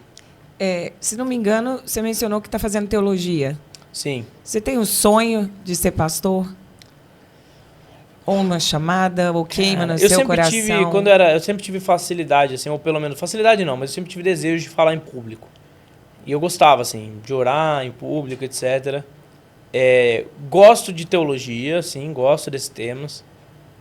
Não sei se eu vou ser pastor, mas não é uma possibilidade que eu descarto por completo também, não. Mas hoje eu faço teologia mais por conhecimento, por estudar. Eu gosto de estudar. E a faculdade que eu faço é uma faculdade que ela tem muitas visões diferentes, então é bom.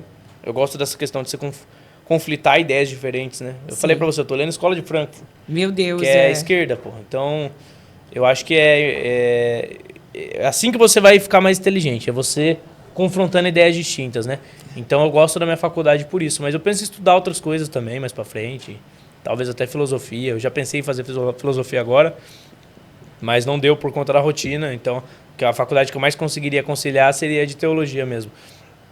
Então, eu acho que é mais ou menos isso. Se Deus planejar, se for do plano de Deus que eu seja um dia um pastor, um pregador, eu serei. Mas isso também não é o que vai determinar o meu futuro. Nossa, se eu não for um pastor, acabou tudo. Não. Se eu não for um deputado, acabou tudo. Não, isso é secundário, né?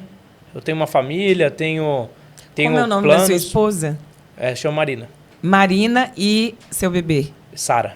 E Sara, Marina e Sara, muito obrigada por terem cedido, né, o vereador Lucas Pavanato, esse pai, esse esposo, esse homem de Deus, porque me adicionou muito. E às vezes a gente faz um podcast querendo entregar para as pessoas. E a gente é ministrado nele. Né? Então, eu até falei mais do que eu falo normalmente no podcast, porque eu me empolguei na conversa mesmo. E queria eu poder ter horas e horas para te ocupar aqui. Eu sei que seu tempo é corrido. Eu quero, mais uma vez, salientar que foi de suma importância para mim perceber a simplicidade e a forma tão rápida, né, que o senhor me respondeu e a forma como a simplicidade das palavras faz com que realmente testifique o porquê quase 200 mil votos no Brasil inteiro. Existe um porquê. Ninguém chega nesse lugar, ainda que, se você olhar um vereador, talvez um homem lá do Senado vai dizer ele é só um vereador, mas ele era só um menino sonhador, que não tinha nada, que tinha uma família simples e humilde, e chegou nesse lugar. E é um lugar que mais da metade da população, quase que 70%, 80%, nunca vai conseguir chegar. Então, assim, existe nobreza nisso. E o fato da sua simplicidade faz com que eu consiga entender, encaixar as peças e entender por que você chegou onde chegou tão jovem. Né? Então, a minha oração como pastora, não como apresentadora, é que Deus levante mais Pavanatos, Nicolas e tantos outros jovens cristãos que se importam com princípios morais e bíblicos. E não só na política, que Deus levante também na área acadêmica. Que é o que eu falei aqui, basicamente, o resumo do... Nos montes de influência. Isso. Todos eles, na arte, da televisão, no jornalismo, em todos os lugares. Porque nós estamos perdendo terreno, né? Isso, né? Profetizando, deputado. Amém. Se depender de mim, a população brasileira dos Estados Unidos agora vai conhecer um pouquinho mais da sua história. Eu estou muito feliz de ter conhecido. Já estou deixando aqui. Fevereiro eu devo estar num outro estado do Brasil gravando, mas março eu devo voltar a São Paulo. Já deixo aqui o convite para que volte a falar conosco. Excelente. E todos os... Quem sabe da próxima vez lá. Quem sabe, Orlando, lá no Headquarters, que lá é o oficial, né? Isso. Eu fui a primeira vez para os Estados Unidos agora, ano passado, né?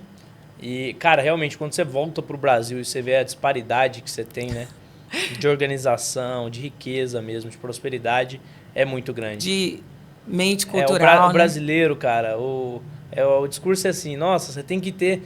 nós somos o melhor país do mundo, você tem que ter orgulho. Cara, a gente tem que ter orgulho sim, mas a gente tem que também olhar para os nossos problemas e ver onde a gente pode chegar. Ser realista, né? A gente tá perdendo muita coisa, cara. E a gente tem tudo, muito mais que lá. Tem tudo. Você vê um país como a Argentina, em pouquíssimo tempo virando o jogo. Recomeçando. E a gente afundando cada vez mais em dívida, irresponsabilidade e corrupção. Meu pai estava dizendo, né, que ele estava caçando uma pessoa caçando, né? O povo da roça fala assim. Estava procurando um funcionário para a fazenda. E aí o homem fugiu dele 2 vezes que ele foi na casa do homem, porque ele falou, eu não posso trabalhar, Silveira. Se eu começar a trabalhar, eu perco meu bolsa. Família. Eu então, vi assim, isso muito já, em muitos lugares. Eu fiquei admirada. Aí meu pai, filha, não acha funcionário no Brasil. E a pessoa prefere ser informal, às vezes, para manter o Bolsa Família e receber. Você está deixando a pessoa na informalidade. É isso que as pessoas não entendem, né?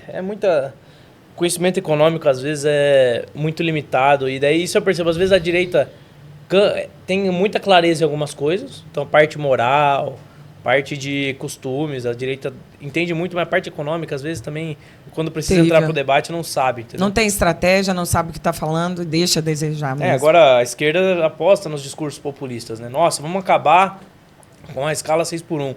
Como se fosse num passe de mágica. Como se você dar uma canetada não fosse gerar desemprego, não fosse quebrar negócios. Assim, você pensa sempre na grande empresa, né? Você não pensa no pequeno empresário.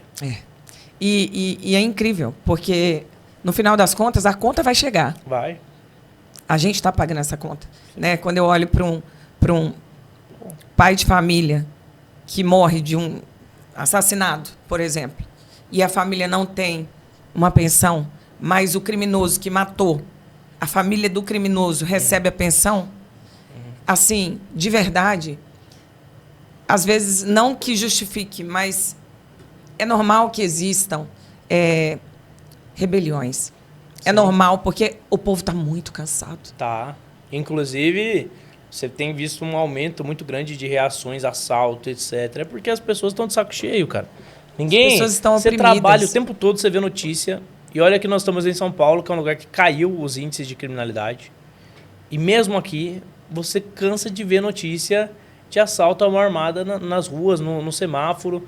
Ontem mesmo eu vi uma notícia, uma padaria no bairro Nobre aqui de São Paulo. Os criminosos entraram à mão armada. Uau. E o cidadão refém do crime, cara. O cidadão refém. E eu tô, por exemplo, eu falei, tenho várias ameaças. O meu processo para ter um porte de arma, extremamente complicado, quase impossível. O criminoso, ele tá armado, entendeu? E eu não posso, mesmo tendo minha vida em risco. Então, o brasileiro todo, em geral, sente isso, né? Você tá desarmado, a polícia não dá conta, o Estado não dá conta, porque prende, aí vai pro Poder Judiciário lá, a legislação é fraca, soltam, e você não tem o que fazer. Você não tem o que fazer. Por isso que começam as reações. Porque as pessoas começam a querer fazer justiça e se defender com as próprias mãos. E é legítimo. É legítimo. Os Estados Unidos mesmo tem uma cultura muito forte, assim. Nos Estados Unidos, a polícia, ela te defende também, porque o cidadão já defende a si mesmo. Porque é legítimo. Porque é legítimo. E é bem mais cada um tem a sua arma, desburocratizado. Cada um tem o seu preparo e cada um se protege. Sim. Como pode. E é legítimo. Eu acho que é fundamental você ter o direito de defender a própria vida. No Brasil, nós, infelizmente, não temos. Nem isso a gente tem. Eu estava até falando a respeito, por exemplo, do feminicídio. Nós temos que fazer outro podcast, não vai ter jeito. De verdade, as pessoas falando do feminicídio, tá? Até também discordo do nome, feminicídio. A gente sabe que tudo é homicídio. Existe, sim, até o caso que mata por ser mulher, mas é a minoria. Então, muita coisa. Mas a gente conversa... E bastaria um agravante, né? Não é? Poderia ser um agravante penal, apenas para adição de pena, né? Mas não da forma que fizeram. Mas, enfim, o movimento feminista está arrebentando com o Brasil, a gente sabe disso. Só que não é só do feminicídio. Homicídio no geral crescendo. E no fundo, o que está acontecendo, e eu acho que você vai concordar comigo, as pessoas estão debaixo de mais alta dificuldade financeira, pobreza, estresse, todo mundo vivendo debaixo de um sistema tão corrupto, como a própria Bíblia diz, que quando um governo corrupto governa, o povo perece. Uhum. Então, assim, não é de se espantar que está tudo aumentando, não. Ah, está aumentando o número de feminicídios, está aumentando o número de tudo. De homicídios no geral, que de crime no geral. No governo Bolsonaro não aumentou, né? Não é? Não aumentou. E não tinha dívidas, mas que foi entregue machista, redondinho. Pô. Ele era machista, homofóbico, mas não aumentou morte de homossexual, não aumentou morte de mulher. Então é só a narrativa. E agora no governo Lula, a culpa não é do Lula. Se fosse no governo Bolsonaro, a culpa seria do Bolsonaro. Do Bolsonaro. É isso. Cara, se o Bolsonaro falasse metade das bobagens que o Lula fala, estava perdido. Levando a mulher lá, a mulher negra, e fala que a mulher sabe batucar. Cara, praticamente tira sarro de uma mulher porque não tem os dentes. É isso, cara. Não, repete aí, esse aí eu não. Você não viu? Ele falou da mulher lá que não tinha os dentes no lugar, tipo, um negócio assim. E ninguém fala nada. O cara é de boa. Você é o Ele debochou da mulher, né? Pareceu. Então, assim, cada uma coisa mais ridícula que a outra, que como é que é? Acho que foi o Lula mesmo, né, que parabenizou. Como é que foi a situação? Tem uma coisa relacionada à África também. Agradeceu a África pelos Eu lembro que ele falou dos drug dealers, que ele falou que o viciado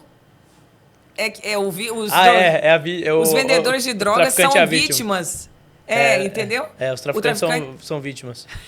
Do viciado. Entendeu? Isso mesmo. Isso aí, pra mim... Então, assim, tem coisas engraçado que o Lula, eu tenho certeza que na vida pessoal dele, ele não pensa isso. É um personagem, né? É um personagem. Porque eu tenho certeza, você pega o Lula sindicalista, defendia porte de arma, cara. Você tem um vídeo do Lula falando que andava com a revólver na cinta. Você tem o vídeo do Lula falando que a polícia tinha que sentar o dedo no bandido mesmo. Você tem? Pode pesquisar aí, não precisa acreditar em mim, não. Sim. Então, não, assim, eu vi já. Por quê? Porque no começo da carreira dele, ele era um cara, apesar de ter ideias horríveis, etc., não entender porcaria nenhuma, ser um cara... um semi-analfabeto, né? Ele era um cara mais conectado com a população em geral. Então ele sabia o que as pessoas pensavam. Hoje em dia ele é um cara absolutamente desconectado, influenciado, totalmente dominado pelas elites ali do nosso país. E por isso ele tem um discurso totalmente à revelia. O cidadão comum não pensa metade igual o Lula pensa. Igual o Lula discursa, pelo menos, né? Igual a esquerda pensa. Eles são desconectados. Você acha que é ele mesmo cabeça de todo esse esquema? Porque eu acho que o negócio é tão maior. Hoje em dia ele tem o pessoal de aliado, hoje em dia ele tem a militância aliada, então ele precisa falar o que precisa falar para manter eles juntos, né? Então é isso, precisa fazer o que eles querem. Olha, que Deus te revista, sabe, de muita autoridade e coragem, porque não é só uma coisa de manter a mesma postura, não. O negócio é que você não pode desistir, cara. Que se você desistir, vai morrer com você uma série de pessoas. Verifiquei. Lula agradece à África por tudo produzido durante a escravidão. Bacana aí. Aí, parabéns aí, ó. Bolsonaro falava bobagem, né? Ó, toma essa aí. Faz o L. Caraca, velho. Gente, olha... Muito obrigada por hoje. Eu tenho certeza que, de alguma maneira, gente, vai adicionar na sua vida esse podcast. Ajuda, gente. Se você, pelo menos, entendeu, se fez sentido alguma coisa que a gente falou aqui pra você, sabe? Seja alguém que, se você não vai, envia para quem estiver ali. Porque esse podcast pode esclarecer algumas coisas. Principalmente, ele pode fomentar as nossas ideias de princípios de moral, princípios de fé, princípios de família, sabe? Se você tem uma família, se você existe hoje, foi porque você teve um pai e uma mãe. Simples assim. E a gente queria muito que esse podcast fizesse a diferença nas vidas. Porque não adianta a gente se dedicar, investir tudo isso, estúdio, vir dos Estados Unidos, fazer isso, fazer aquilo, e você não assistir, e você não distribuir esse conteúdo. Nós estamos aqui tentando fazer a diferença entre as pessoas, mas a gente... O vereador é só um, eu sou só uma, sabe? Se você não se juntar a nós, a gente não consegue caminhar. E, de verdade, vale a pena lutar por aquilo que foi estabelecido por Deus. Porque até a nossa vida, né, vereador, a gente não sabe quando acaba. Porque a gente não... Nós não somos donos da vida. Não foi nós mesmos que nos construímos no ventre das nossas mães. A gente está aqui hoje. Daqui 5 minutos a gente não sabe se vai estar. Então, assim, que você faça o que é certo, mesmo que todo mundo estiver fazendo errado. Que você dê o sangue, como deputado... Gente, eu acho que você... Como o vereador disse aqui hoje, eu estou disposto a morrer, pastor, se preciso for. Porque eu encarei isso como missão de vida. Sabe? Que a gente possa ajudar aqueles que têm mais coragem que nós, ou que chegaram mais distante que nós, para influenciar mais que nós podemos. Porque só há um meio de vencer. É através da política. Se nós não chegarmos lá, nós não vamos ter voz. E é por isso que o país está nesse caos e um homem honesto está na cadeia. Então, que você possa ser impactado por isso. Mais uma vez, vereador, muito obrigada. Obrigado, eu que agradeço.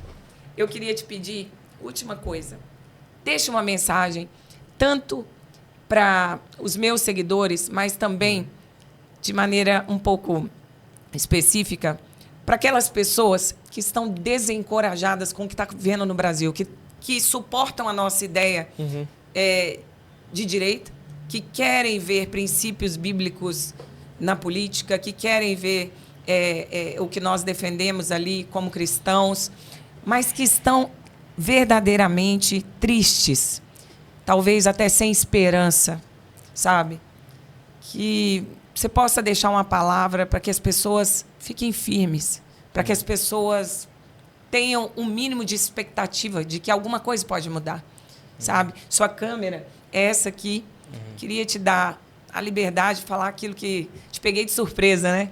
Mas aquilo que está no seu coração, que eu acredito que quem te vê falar assim, com tanta veemência, não sabe que tem um homem sensível, um homem de Deus que estava lá dentro de um retiro espiritual quando ficou sabendo da prisão do Bolsonaro, que busca ser um homem melhor todo dia, que é pai de uma bebezinha, a Sara, que é esposo, que, sabe, também está buscando esperança. Também quer crer no melhor, porque senão você não estava militando tão fortemente para aquilo que você crê, né? Fala com o pessoal, por favor.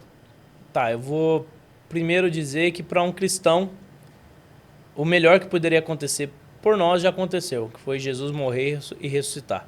Então, se você é cristão assim como eu, você já tem esse firme fundamento, então você não precisa ter medo de nada que está acontecendo e você tem a certeza de que no futuro as coisas vão ficar bem e Jesus vai restaurar todas as coisas.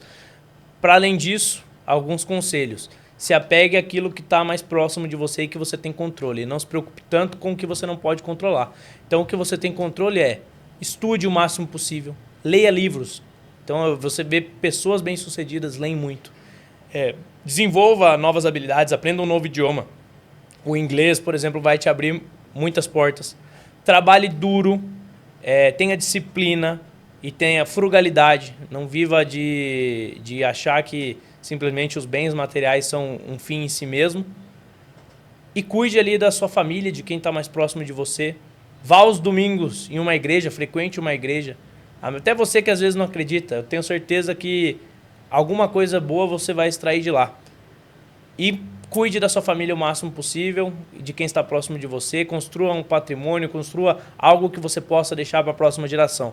Você não pode controlar os rumos do nosso país, mas você pode controlar os rumos da sua vida e os rumos da sua família, o que você vai deixar para a posteridade. Então, às vezes, alguma pessoa vai deixar mais, outra vai deixar menos, mas todo mundo que se dedica deixa alguma coisa e é isso que importa. E deixe um legado aí, algo para o futuro, que é o que eu tenho tentado fazer na minha vida. Faça na sua também. E cada um luta no seu lugar e a gente consegue levar esse país para frente. Aleluia. Meu Deus, falar com pessoas de Deus é a melhor coisa do planeta. A gente fica tão feliz, sabe? Porque a vida não tem sentido se não adicionar em outras vidas. Então, mais uma vez, vereador, muito obrigada de coração mesmo. Que Deus abençoe o senhor e tua casa. Né? Desculpe todas as vezes que chamei de você.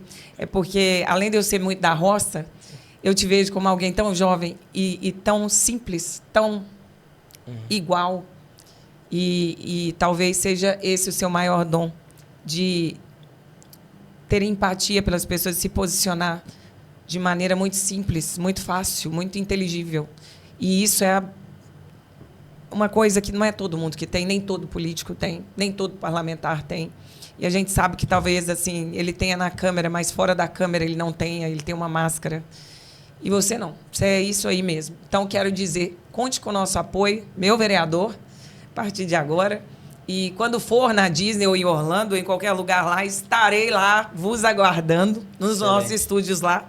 Excelente. Ou quando retornar, estaremos aqui novamente em São Paulo. Excelente. E saiba que as nossas orações estão com o senhor, com a sua casa e com aquilo que o senhor ainda tem para fazer na sua vida e através da sua vida. Amém. Muito obrigado, agradeço a oportunidade, agradeço a você também que está assistindo. Espero que possa ter extraído algo de bom daqui e que a gente possa continuar aí fazendo com que as coisas melhorem pelo menos um pouco, né? Fazendo a nossa parte ali de goleiro, defendendo tudo que vem de ruim. Amém. Que Deus o proteja nisso. Isso aí, obrigado. Deus abençoe você, que você possa assistir cada vez mais conteúdos do nosso canal. Nós temos vários conteúdos. Eu vou colocar aqui embaixo todas as mídias sociais do vereador Pavanato.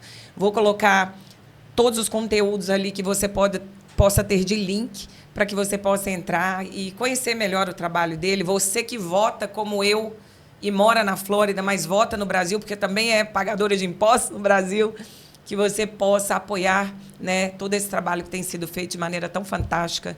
E eu espero por você no próximo podcast, se Deus quiser. Deus abençoe sua vida.